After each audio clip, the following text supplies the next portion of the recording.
Good to see all of you here again tonight. If you're visiting with us, we welcome you into our midst. It's good for us to be gathered together.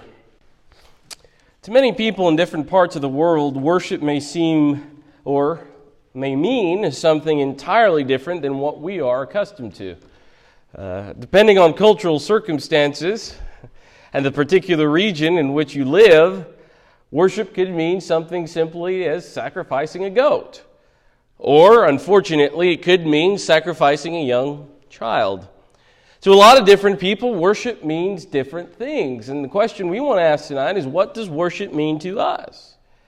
Worship, the word that we're going to define tonight, can only be appropriately defined by the biblical definition, the Scriptures itself. And in Matthew chapter 4, which I want to begin in tonight, Jesus is in the wilderness and he's being tempted by the devil. The Bible tells us, beginning in verse 1, then Jesus was led up by the Spirit into the wilderness to be tempted by the devil. And after he had fasted for 40 days and 40 nights, he then became hungry. And the story goes that on the first occasion, there were some stones sitting nearby, and the devil's temptation to Jesus was, if he was the Son of God, to command those stones to become bread. And of course, Jesus responded the way he always would, by quoting the Scriptures. It is written, man shall not live on bread alone, but on every word that proceeds out of the mouth of God. And Satan takes him up then on the holy city, and he put him on the pinnacle of the temple. And he said to him, if you're the Son of God, throw yourself down, for it is commanded that he will command his angels concerning you, and on their hands they will bear you up, so that you will not strike your foot against a stone. And Jesus said to him, on the other hand, it is written, you shall not put the Lord your God to the test.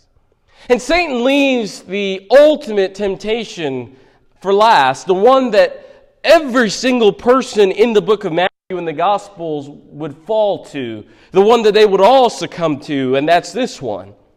And again, the devil took him to a very high mountain and showed him all the kingdoms of the world and their glory. And he said to him, all these things I will give you if you fall down and worship me. And Jesus said to him, go, Satan, for it is written, you shall worship the Lord your God only, and him only shall you serve. That's a passage that's quoted from Deuteronomy chapter 6.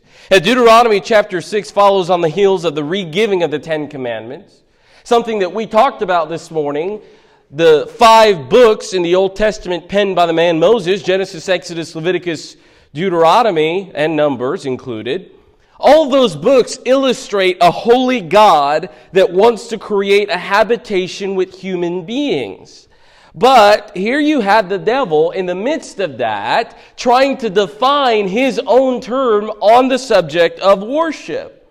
And he commands Jesus that he's going to give him everything. He says to Jesus, I'm going to give you everything at my command if you worship me. And Jesus' response to that is, well, I'm not going to do it. No, Jesus responds by defining what true worship is. And true worship is you worship God alone. So worship, from a biblical standpoint, is always defined as veneration given to God in conjunction with love and sacrificial service. No matter how you cut that pie from Old Testament to New Testament, it will always come out to mean the same thing. I venerate myself to God, I love God, I sacrifice, I serve. That's what worship is to God. And on every page of the Old Testament and on every page of the New Testament, when worship is spoken of, it almost always means this. But here's the thing. Worship is not worship if it's not being offered to Yahweh. Then that's no longer worship.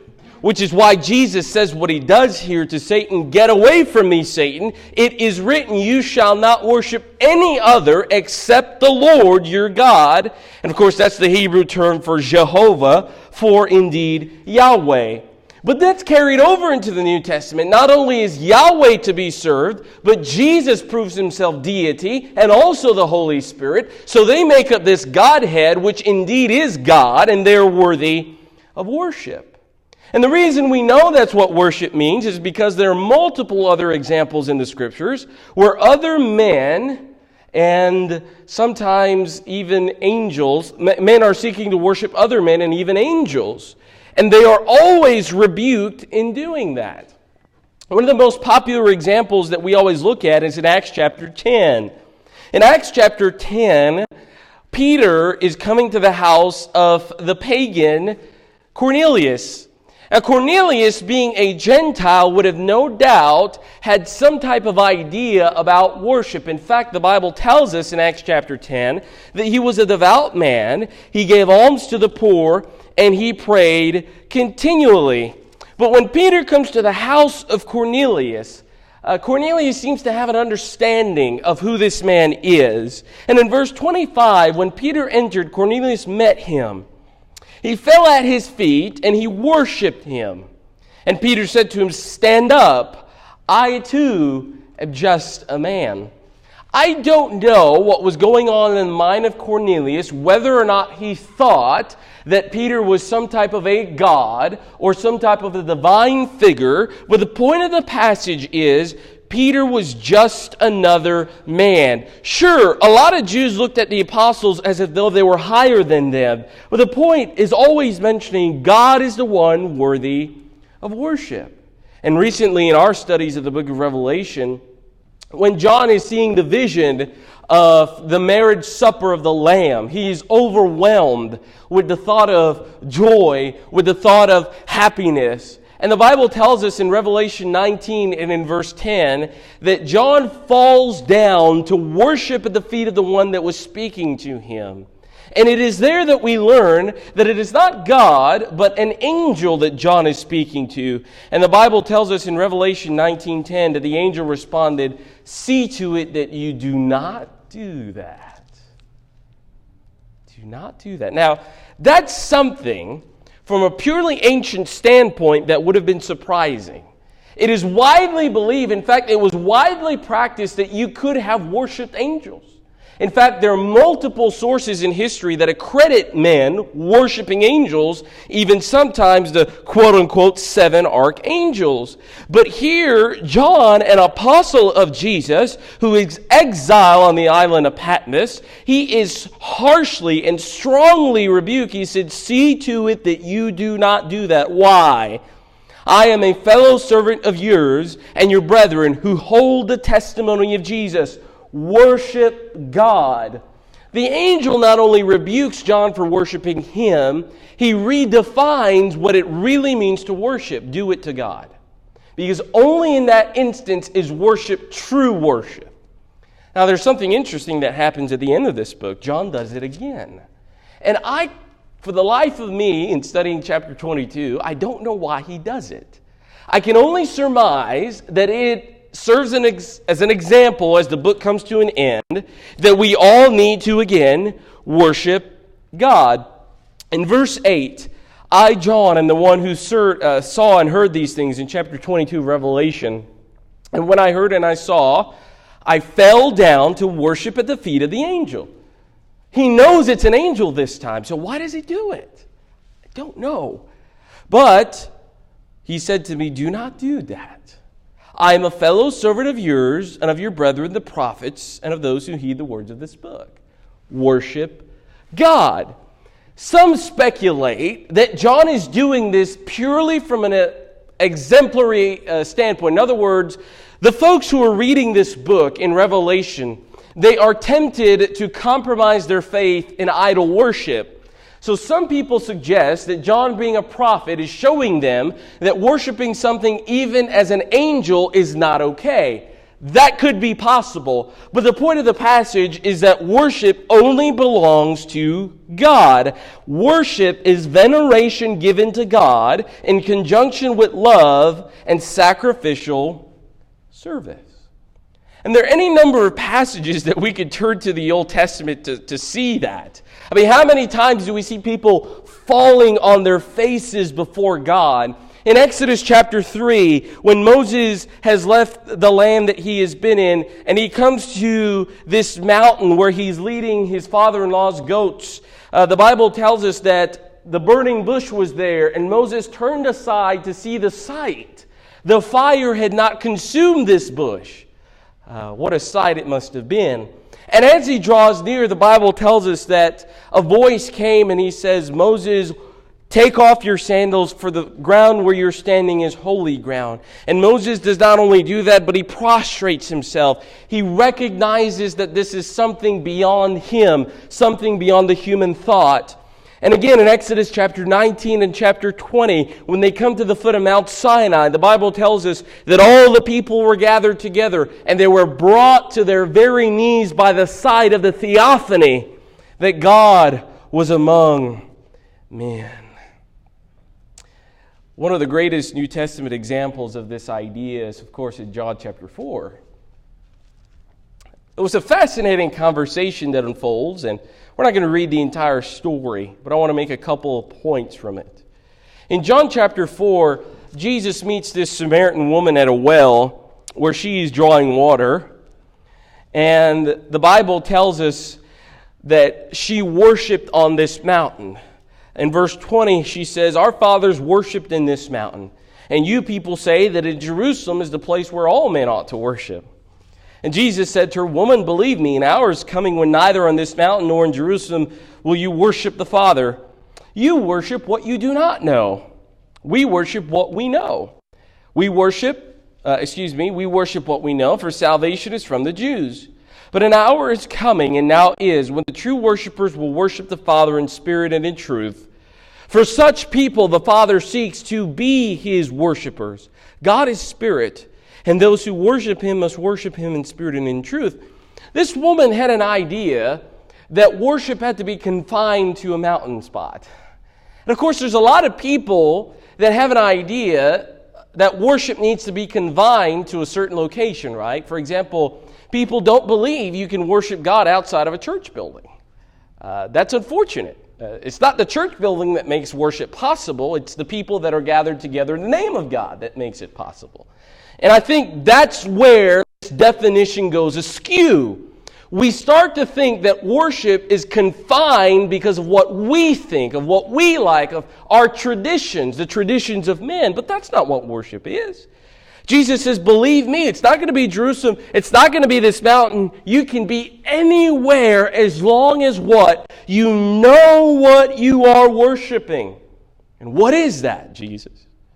That God is spirit. And those who worship Him must worship Him in spirit and in truth. Question, can you confine a spirit to a building? No. Can you confine a spirit to any one location? Of course not. And so the point is made, right? No matter where you are on this earth, worship can be given to God if it's done with the right heart. Now, we don't learn that from this passage. We have to wait till we get to John chapter 9, where we learn that worship is really worship when it's not only done by a specific location, but with the right heart.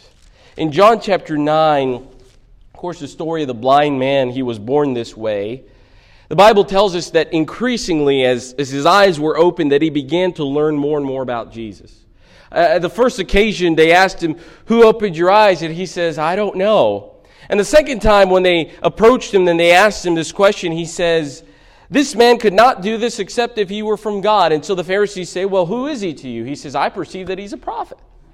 And in verse 35, the Bible tells us in John 9 that Jesus had heard that they'd put him out of the synagogue. And finding him, he said, do you believe in the Son of Man? And he answered, "Who is he, Lord, that I may believe in him?" Jesus said to him, "You've both seen him, and he's the one who is talking with you." And he said, "Lord, I believe." And he worshiped him. So there's a couple of ideas there. First of all, this is not in the temple. This is not on a mountain. So worship is not confined to any single location because Jesus is on the move. He's traveling. And He accepts worship here, which means you can worship on any other location except for the mountain and the temple. Point proven from John 4. But the other thing that backs up this idea of worship is this. This man comes to Jesus in humility. That's the entire chapter, right? He says, this man has to be from God because what he has done shows that he is recreated like God. This man is from God. He could do nothing except God was with him. And of course, he refers to him as a prophet. And when Jesus finally meets him, notice his attitude is, I want to know who he is. point the way. And then, of course, he doesn't realize it's Jesus, but when he does, he falls down to worship him. And there we have it, Jesus accepting worship because Jesus is God. And then there are a couple other passages in Revelation chapter 4 and 5 where the multitudes and the tens and the thousands of myriads of angels fall down to worship Jesus and God the Father and the Spirit. They never worship themselves. They never cast their crowns to themselves. In fact, the 24 elders, they have crowns. They cast it before God because they're not worthy of worship. Only God is. So here's where worship falls apart. Worship falls apart when, number one, it's not being offered to the right party, God the Creator. I mean, you can do it with the right heart. You can do it as much as you want. You can do it from here till kingdom come. If it's not being offered to this God, you're not worshiping anything because that's not worship. Well, the second idea is, if the person is not worshiping God the Creator, you might have the Creator right. Yep, I believe in God. I believe He's the one that made the world. I'm going to worship Him. But when you don't do it according to His pattern, and you don't do it with the right heart, you're not worshiping Him at all. That's the more popular one, especially in today's world. If somebody says, well, I want to worship God with a guitar. Somebody says, I want to worship God with a piano. Somebody says, I want to worship God with Coke and cake. Somebody says, let's keep throwing in the mix. That's not worship. God hasn't defined worship that way. God has defined worship in the Lord's Supper, remembering Jesus' death. In an offering, in a prayer, in a sermon, in a Bible study, those are all things we have biblical authority for according to the pattern. And that's why the Pharisees were called sons of the devil. You know what that really means? They were worshiping their father, the devil. Why? Because they had the Creator right. Oh, they believed they were children of Abraham. They believed in Yahweh. What went wrong with their worship? They weren't doing it with the right heart, and they weren't following the pattern. In fact, in Matthew chapter 15, a passage where Jesus comes down on their worship, He says, in vain do they worship me, teaching as their doctrines the commandments of men. So they have twisted the commandments of God for the sake of your traditions. And of course, in Isaiah chapter 29, a passage where Jesus quotes in verse 7 of Matthew 15, He says, you hypocrites, rightly did Isaiah prophesy of you, this people honors me with their lips, but their heart is far away from me, and in vain do they worship me, teaching as the doctrines, the precepts of men. See, from the standpoint of the Jews, they thought these people were worshiping God. But from God's standpoint, they weren't worshiping Him, they were worshiping the devil. Why? Because they had the Creator correct, but they weren't doing it according to His pattern and with the right heart. So we may have the Creator correct and not have the other part correct. Or we may not have the Creator correct and have the other part correct, but if we want to truly worship, then we better make sure we have both parts correct. That's what worship really is. Now, I've got a couple minutes as we finish up. I want to say something about this idea of worship. Worship is not limited or confined to the part of speech we call nouns. Has anybody in here been guilty of saying, I'm going to go to worship today? Yeah, we all have. And we all say it. Is that what we mean? No, that's not what we mean. We say, I'm going to worship services. But what are we going to do at worship services? We're going to worship God. So we attach a word that is really an action and we make it a noun. We're going to worship services. There's nothing wrong there. The problem is a lot of people think it's just a noun and not an action because they won't do the actions that follow it. That's the problem.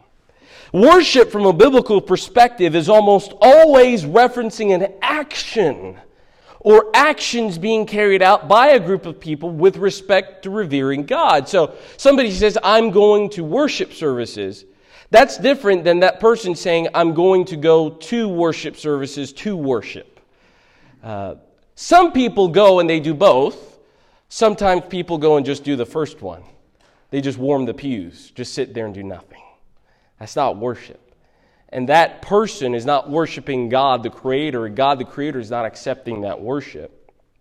And again, we use that word that way, and there's nothing wrong with it, right? We congregate on Sundays and Wednesdays, and our purpose of doing that is worship services. So we say, well, we're going to worship services. But we need to make sure that we're actually going to worship services to do exactly what's in that statement, to worship.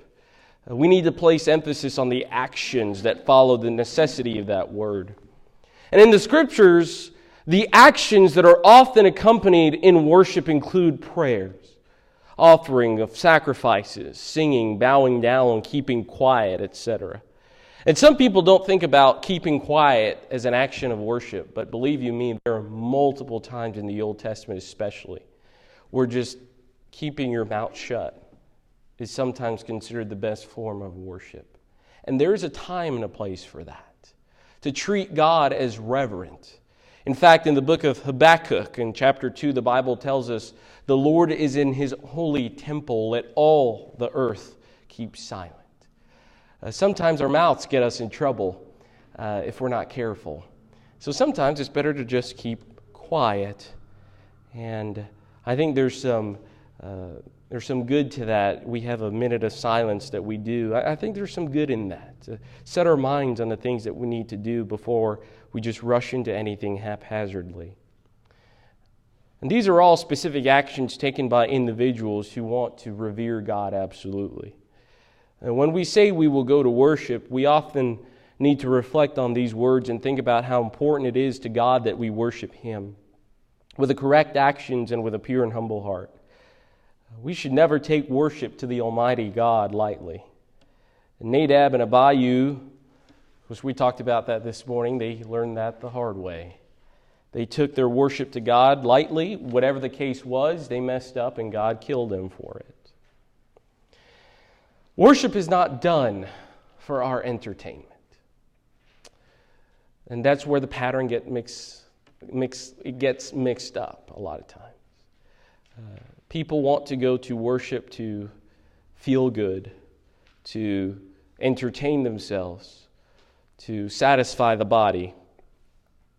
Worship is all about God, and the byproduct is if we glorify God, He will strengthen our spirits. That's the byproduct. It's not God strengthens our spirits in order that we might glorify Him. It's the other way around. God's always first, and we will always be second to Him. And if we do that, then everything will always go the way God intended it to be, to follow His pattern the way He designed it. And when we come together, and every time we come together, may our actions reflect this, our absolute reverence to God. Worship is done to glorify God, to lift Him up, to show that He is more than just us. He is far beyond us. And when we do that, we need to think about how awesome He is and how broken we are.